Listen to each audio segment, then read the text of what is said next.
Hi friends, today in continuation with the 80-20 rule,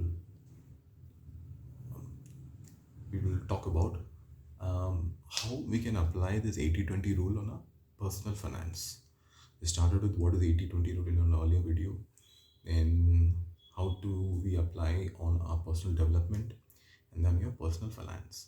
So 80-20 rule, as you know, it is called as a Pareto Principle and can be applied to personal finance by focusing on making the most impactful changes first. Now, this means that you should aim to allocate 80% of your efforts towards activities that will generate the most significant financial results while dedicating only 20% of your time to less impactful activities. What does that mean? To allocate 80% of your efforts towards activities which will generate the most significant financial results. So, when I was reading this, the very first thing it struck my mind is where do we spend our 80% for our financial needs? Job. Whatever you're doing it. Can you imagine we go in the morning and we come late? So, our 80% of our time is spent where? On the job. Yeah. So remember whatever I've told in earlier videos and which Jim Rohn repeatedly tells you. Work on yourself rather than on your job. Work on yourself rather than on your job. What does that mean? Whatever field you're working, improve on your knowledge level, improve yourself so that you climb the ladder in the present work, in the present organization. If you're liking it or you're into it, spend some time. So improve, grow into that ladder, that you improve, you get a raise, you get a promotion, and then with your work the organization also gets help and flourishes. So that is what is the simple point. I have in my earlier videos I spoke about what you can do, how do you improve, how to focus on yourself.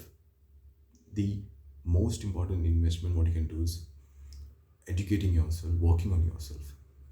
There's nobody can take it from you. So just think about what is you want and where is the time you're spending in generating your finances. So, some of the points what we can work it around is prioritize your debt payments. Is if in case you have taken any loans or any debts, credit card debts or any debts, prioritize your debt payments. Focus on paying off the highest interest debt, such as a credit card balance. If at all you've money is pending to be paid, bill is pending to be paid first, as it will have the greatest impact on reducing your overall debt burden. Yeah, pay the maximum the interest rate loans what you have it paid first, slowly paid first. Maximize saving, aim to save 20% or more of your income, focusing on building an emergency fund before saving for other financial goals. I've spoke about for personal finance, the very first thing comes is savings.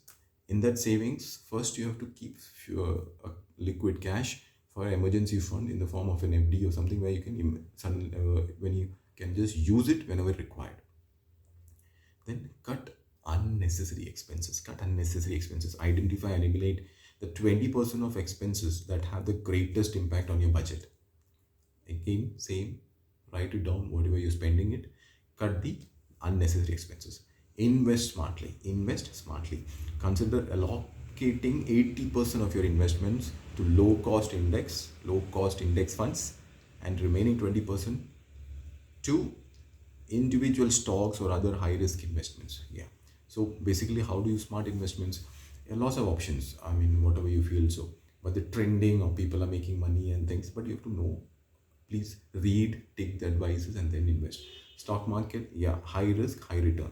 Then you have this exactly opposite is index mutual funds. Basically, indexes is what it is related to Sensex and Nifty. So they have mutual funds and people have made amount. In short, it is a kind of a pool of stocks which acts like a basket, and you invested it in monthly in a form of an SIP. And as and when the market is rising up and things, you get the gains. Yes, since it is linked to markets, ups and downs will be there, but for a long duration, you will make money. There are cases where people have got interest 15 to 20%. Yeah, 15 to 20% annually, and then you can just imagine 50 to 20% you get it. It's like something wow. People have put thousand rupees, and then they've converted into crores monthly investments of 500,000, and they've made into crores. But yes, patience and time. So that is how a small just what I was trying to give you, using 80-20 principle, where 80-20 rule can be applied anywhere.